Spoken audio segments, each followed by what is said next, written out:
Oui, mes chers collègues, puisque Pascal Cloer a fait l'effort d'une intervention qu'il fallait écouter avec attention, j'en comprends totalement les aspects théoriques et il mériterait une soirée, parce que je pense que si on se lance dans la discussion, déjà rien qu'à tous les deux, on pourrait y passer la soirée. Mais je voudrais dire à Pascal Cloer, qui a fait une intervention, à mon avis, qui avait pour volonté de calmer peut-être le jeu entre nous. Évidemment, la nécessité de contradiction ici, elle est inhérente, j'allais dire, au fonctionnement de l'Assemblée. Monsieur le maire, vous l'avez dit tout à l'heure sur le budget. Il y a quand même quelque chose de frappant, c'est qu'elle s'alimente de rencontres avec des habitants, et pas des moindres, qui, eux, considèrent qu'ils n'ont jamais eu cette reconnaissance de la contradiction comme étant porteuse d'amélioration, ce qui ne veut pas dire en effet que tout doit être approuvé et que vous n'ayez pas à faire des choix à un moment. C'est un premier point.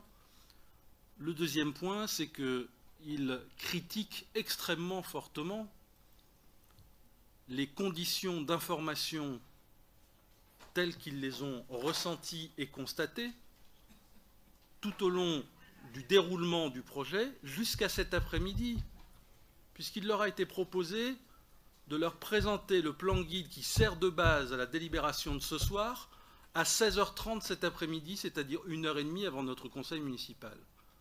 Donc j'entends ce que vous dites, mais il y a aussi à entendre que quand on évoque une problématique de méthode lourde, et que celle-ci est de nature à remettre en cause la notion de co-construction, de concertation, et donc de démocratie, ce n'est pas nous qui sommes en cause. Nous sommes ici, élus, désignés par un nombre d'électeurs donné. Vous êtes la majorité, nous sommes les oppositions. Ceux qui sont en cause, ce sont les habitants d'abord ici dans la salle, et ceux qui nous regardent ou qui ne nous regardent plus beaucoup d'ailleurs sur le site internet de la ville, et qui très sincèrement ne vivent pas ce que vous venez de dire, monsieur Cloer, ne le ressentent pas de cette façon-là. C'est donc un problème qui se pose à vous, majorité municipale.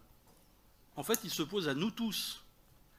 Parce que si l'issue d'un dossier comme celui-ci, qui est quand même un dossier d'avenir pour la ville, parce que c'est une entrée de ville majeure, donne lieu à une catastrophe en termes de ressenti de concertation ou de démocratie.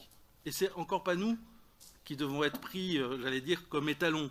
Puisque nous sommes l'opposition, vous pouvez évidemment suspecter nos arrière-pensées éventuelles. J'ai entendu tout à l'heure qu'avant il y avait la préhistoire et maintenant l'histoire, donc dont acte. Avant il n'y avait rien et maintenant il y a tout. Mais je crois que vous devez entendre que si ce soir il y a eu des interventions parfois vives et très contradictoires par rapport en effet à la présentation, c'est vrai un peu surjoué parfois, mais moi je comprends que des élus qui ont porté un dossier soient enthousiastes au moment de le présenter. Heureusement d'ailleurs, parce que sinon il faudrait se poser des questions. Si cette contradiction-là reste le seul étalon entre nous et que vous n'entendez pas que la contradiction que nous portons est issue des échanges et des informations que nous avons eues avec des habitants, quel que soit leur niveau de dépendance ou d'indépendance, alors tout ce que vous venez de dire et qui méritait encore une fois d'être écouté, parce que je pense que c'est en effet pour beaucoup de points au centre de ce qui fait problème quand même depuis un bon moment entre nous au sein de cette enceinte. Alors tout ce que vous venez de dire, excusez-moi, perd son sens et qu'il faut admettre que même vos oppositions, dans leur posture, apportent aussi cette contradiction, que vous le vouliez ou non, que vous n'avez pas voulu entendre ce soir de vive voix et qui aurait sans doute été plus forte et à laquelle finalement vous auriez pu répondre tout à fait dans le sens de ce que vous dites, c'est-à-dire en enrichissant le débat. Eh bien ce soir, vous avez fait le choix collectif de ne pas enrichir le débat, de nous laisser entre nous et de donner cette impression en effet d'une bataille de chiffonniers un peu dommageable quand même pour un dossier de cette taille-là.